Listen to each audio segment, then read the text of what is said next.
College voters could help swing the election in the battleground states, and our next guest has been on a tour talking to students about how they view the candidates. Here's some of what he heard this week in Wayne State University in Detroit.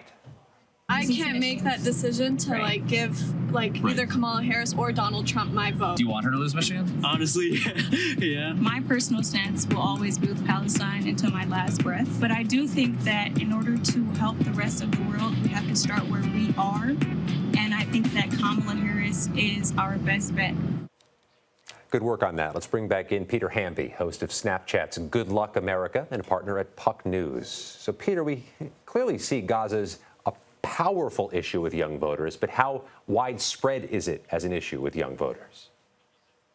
Thanks for having me, Scott. It's interesting. It depends what campus you go to. That clip you just showed from Wayne State in Detroit has a pretty sizable Arab and Muslim student population. There are about 250,000 Arab and Muslim voters in Michigan. And among those students that I talked to, it was very hard to find enthusiasm for Kamala Harris. We found 5 Jill Stein voters out of just randomly polling 30 people on campus.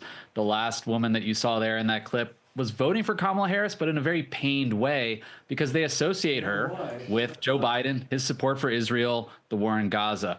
That issue didn't come up at the other campuses we went to. We went to Penn State, we went to UNC Charlotte, we hit a bunch of campuses. Interestingly, the only other place it really came up, Scott, was at the Savannah College of Art and Design down in Georgia, a private art school, lots of progressive young women. They talked about issues that some would consider boutique issues, not kitchen table issues, in other words, identity politics, trans issues, Gaza. They were less likely to talk about the economy and healthcare. If we went to a larger public school, a commuter school like Cleveland State, for example, those students, young, diverse, middle class, working class, were much more likely to bring up the economy, prices. Well, if they were voting for Trump, if they were voting for Harris, than Gaza. So Gaza, look, I think it's an issue that students who can afford to care about.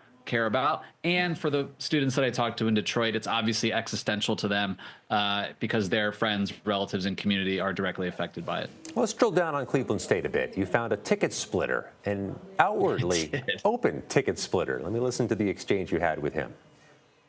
I consider myself a right-leaning moderate, so I'm going to be voting for Trump in the presidential.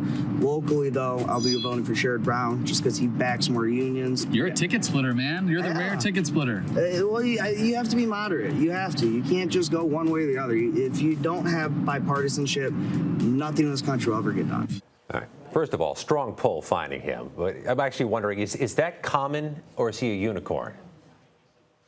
To me and you, Scott, I think he's a unicorn. Our friend Amy Walter at the Cook Political Report gave me a shout out on Twitter for finding an actual ticket splitter. I saw a sign on Twitter today from somebody in Arizona who found a Ruben Gallego Donald Trump sign.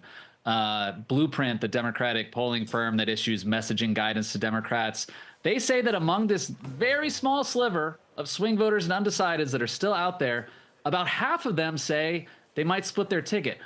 It's very hard to find, though, I must say. We randomly stumbled upon that student. He was a member of a labor union. Obviously, in Ohio, Sherrod Brown has a really strong relationship and rapport with labor. And, that student right there, whether viewers disagree with it or not, he thinks that divided government is a good thing. So I did find that to be pretty rare, though. That was the only ticket splitter we found. But I will say, Scott, among all these young students, there were a lot of undecided voters. You found Kamala Harris voters who were, sympathetic to the idea of voting for Trump as a businessman, that he might be good on the economy.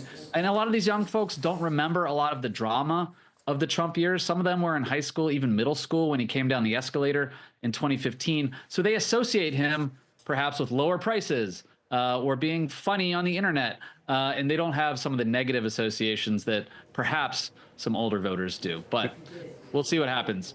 We have just a moment left. Did you notice an enthusiasm gap from those who claim that they're Harris voters or Trump voters? The two biggest groups that I found to be the most enthusiastic were young women of color, many of whom on these campuses had just registered to vote, 18, 19, 20 years old, very excited to vote for Kamala Harris. And then, unusually perhaps, given the traditions of voting, younger white men were excited for Trump. But those were the two most excited groups I talked to, Scott. Yeah. Peter Hamby in L.A., thank you very much. Thank you.